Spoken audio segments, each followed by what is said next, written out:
देखिए, एकनाथ शिंदे ने कोई एक दो फिल्म बनाई, उसमें बहुत सारी झूठी बातें दिखाई, आलतू फालतू बातें दिखाई, वो चल जाता है। और उनके खिलाफ कोई बोले तो क्या वो जमीन पे आसमान से टपके? फिर क्यों कुणाल कामरा माफी मांगे? क्या गद्दार और चोर ये एकनाथ शिंदे ही है? तो फिर कुणाल कामरा बिल्कुल माफी मांगे, लेकिन एकनाथ शिंदे ने पहले जवाब देना चाहिए कि वही गद्दार और चोर है। सवाल यही है कि कल जो कुणाल कामरा की क्लिप मैंने देखी, ये सब आंदोलन के बाद देखी, ये तोड़फोड़ के बाद देखी, सवाल यही मन में उठता है कि कब एकनाथ शिंदे के कार्यकर्ताओं ने भी तय किया कि गद्दार और चोर यानी एकनाथ शिंदे है। मिर्ची क्यों लगी? क्योंकि नाम तो किसी का लिया नहीं है, वो किसी के बारे में ही बोलता होगा। मिर्ची क्यों लगी? दाढ़ी, चश्मा, वो सब जो बोला है वो एकनाथ शिंदे पे ही क्यों बोला है? एकनाथ शिंदे का ही नाम लिया है कि उसमें यही सवाल आता है मन में। मिर्ची क्यों लगने की जरूरत थी? क्या सुपारी दी गई क्या? क्योंकि लगातार ये आरोप लग रहे हैं। देखिए, एकनाथ शिंदे ने कोई एक दो फिल्म बनाई, उसमें बहुत सारी झूठी बातें दिखाई, आलतू फालतू बातें दिखाई, वो चल जाता है। और उनके खिलाफ कोई बोले तो क्या वो जमीन पे आसमान से टपके? यही बात है ना कि ये मवालीपना जो है, ये टपोरीगिरी जो है महाराष्ट्र में उनके हाथों से जो चल रही है, वो कहीं ना कहीं मुख्यमंत्री रोक लगाएंगे कि नहीं? क्योंकि ये मिर्ची लगने का कारण ही था। अगर खुद चोर नहीं है, खुद गद्दार नहीं है, तो क्या कारण था कि कल उन्होंने तोड़फोड़ की?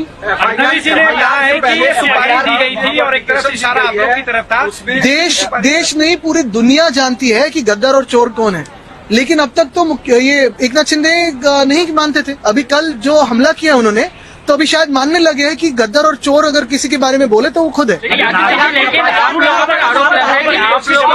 देखिए, ये सारी बातें जो है, ये सारी बातें सुपारी वुपारी की जरूरत नहीं है, ये तो उनके मन से आई है। और हम पे भी टिक्का की है ना उन्होंने।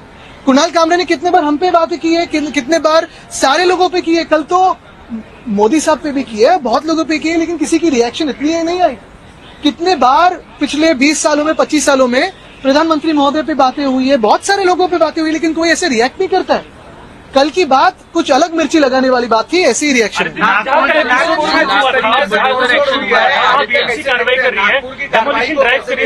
मैं यही पूछना चाहता हूं कि कल मिर्ची क्यों लगी।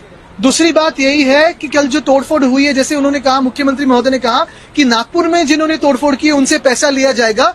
क्या कल जिन्होंने तोड़फोड़ की उनसे पैसा लिया जाएगा? तीसरी बात, क्या मुख्यमंत्री अभी इस वक्त आंखें खोल के देखे कि उनको अंडरमाइन कौन कर रहा है? ऑपोजिशन कर रही है कि खुद के जो दोस्त समझ रहे हैं वही धोखा दे रहे हैं?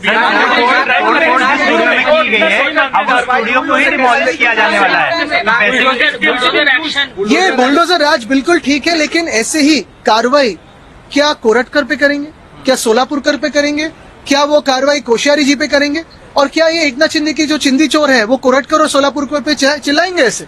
अर्बन नक्सल की बात मुख्यमंत्री विधानसभा में कहते हैं, इसको कैसे देखते हैं आप? अरे चलो, फिर उनका अगर अर्बन नक्सल ये शब्द आया है तो इसका यही एक अर्थ बनता है कि अभी सरकार चलाना इनको मुमकिन नहीं है। क्योंकि जब अकार्यक्षम सरकार होती है, जब ये लोग कंफ्यूज हो जाते हैं, अंदरूनी झगड़ों में लग जाते हैं, तो फिर किसी को माओवादी, अर्बन नक्सल, ये सारी बातें उछल के लाते हैं।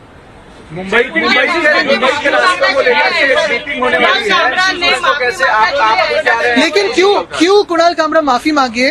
क्या गद्दार और चोर ये एकनाथ शिंदे ही है? तो फिर कुणाल कामरा बिल्कुल माफी मांगे, लेकिन एकनाथ शिंदे ने पहले जवाब देना चाहिए कि वही गद्दार और चोर है। अभी देखो, कुणाल कामरा ने जो स्टेटमेंट दिया, अजीत दादा का नाम भी वहां पे उन्होंने लिया है। अभी देखो, जब विरोधी पक्ष नेता थे देवेंद्र फडणवीस साहब, उनका स्टेटमेंट कंगना के इंक्वायरी के बारे में और उनके पे जो कार्रवाई हुई थी घर पे, वहां पे उनका अलग स्टेटमेंट था। कंगना ने तो उस टाइम बम्बई ये पाक ऑक्यूपाइड कश्मीर की तरह है, मतलब वो एंटी नेशनल स्टेटमेंट था। तब उन पे कार्रवाई हुई थी और उनका स्ट्रक्चर भी इलीगल था। तब देवेंद्र फडणवीस साहब ने जो स्टेटमेंट दिया था, इस तरीके का एक्शन इज नॉट ओके वगैरह, बहुत कुछ वहां पे कहा गया था। अभी कल वो सत्ता में, वो वहां पे होम मिनिस्टर है, वहां पे उनका अगर स्टेटमेंट देखो तो टोटली कॉन्ट्राडिक्टरी है। मतलब आप सत्ता में होते हो या आपके कार्यकर्ता पे जब कार्रवाई की जाती है तो आपका स्टेटमेंट बदल जाता है। तो हमारा कहना है कि स्टेटमेंट यूनिफॉर्म होना चाहिए। अभी काबरा ने जो कहा है वो उसका विषय है, लेकिन ये जो है फ्रीडम ऑफ स्पीच भी मेंटेन होने की जरूरत है, ऐसे मुझे लगता है। कामरा का बयान आया कि मैं माफी नहीं मांगूंगा। उससे पहले कल आदित्य ठाकरे ने कहा कि वो क्यों माफी मांगे। उद्धव ठाकरे का बयान आया कि जो गद्दार हैं उनको गद्दार नहीं कहेंगे तो क्या कहेंगे? ये देखो, कुणाल कामरा का हम कहेंगे वो सुनेगा वैसा बंदा नहीं है। एक कंगना की तरह नहीं है। कंगना को जो बीजेपी बोलेगा वो बात करेगी, वो आप सबने देखा है। इसलिए कुणाल जो बात कर रहा है वो अपने अपने स्टाइल पे बात कर रहा है। प्रशांत कोरटकर को अरेस्ट किया, क्या कहना चाहेंगे? अभी वो चिरकुट को अभी पकड़ा है, उसको जेल में डालने की जरूरत है और जेल से बाहर ना आने के लिए जो जो इलीगली करना पड़ेगा वो सरकार को करना पड़ेगा। सवाल उठा रहे थे पहले से ही, आप सवाल उठा रहे थे। इतने दिन के बाद उसको पकड़ा है क्योंकि लोगों में एक गुस्सा है उसके खिलाफ और सरकार के खिलाफ भी वो गुस्सा जा रहा था। तो फाइनली लोगों का प्रेशर और हम जैसे जो विरोध में एमएलए है उनका प्रेशर ज्यादा होने के कारण उनको कार्रवाई करनी पड़ी। प्रमोट किया ऐसा बताया जा रहा है। ऐसा कौन बोलता है कि मैंने प्रमोट किया? तो शिंदेगढ़ बता रहा है सर। मैंने प्रमोट किया? कुणाल की कमाल बात ऐसी है कि मेरे साथ मैंने ट्वीट किया है कल, कुणाल की कमाल है। कुणाल कामरा को मैं अभी से नहीं जानता हूं, जब वो हमारे पे क्रिटिसाइज करता था तब से मैं जानता हूं।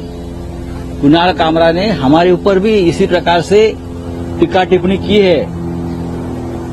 देखिए, मैं मानता हूं कि एक फ्रीडम ऑफ एक्सप्रेशन है। अगर व्यक्तिगत तौर पर टीका नहीं की है तो टीका को स्वीकार करना चाहिए। व्यक्तिगत तौर पर, पर्सनल लेवल, अगर आप राजनीतिक किसी विचारधारा पर क्रिटिसाइज करते हो तो आपको स्वीकार करना चाहिए। यही देश का लोकतंत्र की एक हमारी ब्यूटी है। कुणाल कामरा का ऑफिस तोड़ दिया, उसका स्टूडियो तोड़ दिया, ये गुंडागर्दी है। मैंने पार्लियामेंट में कहा था 4 दिन पहले, जब मिनिस्ट्री ऑफ होम अफेयर पर चर्चा हो रही थी, मैंने अमित शाह जी के सामने कहा कि आपने देश को पुलिस स्टेट बना दिया है। ये पुलिस राज चल रहा है, लेकिन महाराष्ट्र में गुंडा राज चल रहा है। बीड से लेकर नागपुर, नागपुर से लेकर मुंबई, मुंबई के पुलिस कमिश्नर का तबादला होना चाहिए इस केस में। उनके होते हुए कैसा होता है ये? अब वो किसी को पकड़ लेंगे, ये करेंगे, वो करेंगे। मुख्यमंत्री ने कहा है जो दंगेखोर है नागपुर के उनको छोड़ूंगा नहीं, और जो नुकसान हुआ है उसकी पूरी भरपाई दंगेखोरों से करेंगे। तो कल खार में जो स्टूडियो तोड़ा है कुणाल कामरा का, उसकी भरपाई कौन करेगा? बहुत ही कमजोर गृह मंत्री इस महाराष्ट्र को मिला है, बहुत कमजोर। वो एक गृह मंत्रालय नहीं चला पा रहा है। कहीं न कहीं दंगे होते हैं, इस प्रकार की गुंडागर्दी चल रही है, उनके कंट्रोल में नहीं रहा है देवेंद्र जी के। तो मैं अब दिल्ली में जाकर लोगों से बात करूंगा कि महाराष्ट्र में जो चल रहा है उसके ऊपर आवाज उठानी पड़ेगी। बोलिए। राउत साहब, जिस तरह से सोशल मीडिया पे जिस तरह कॉमेडियन अपनी कला पेश कर रहे हैं, आपको लग रहा है कि ये कला है और इस पे सेंसरशिप लानी चाहिए? क्योंकि नहीं, आज कुणाल कामरा है, इससे पहले समय रैना थे, रणजीत थे। देखिए, अगर अपनी मर्यादा में कोई ये काम करता है, अपनी मर्यादा में, तो उसको क्यों आप कंट्रोल करना का जरूरत है? कुणाल कामरा के पॉडकास्ट मैंने देखे हैं, आप जिनके नाम लिए हैं वो भी मैं देखता हूं।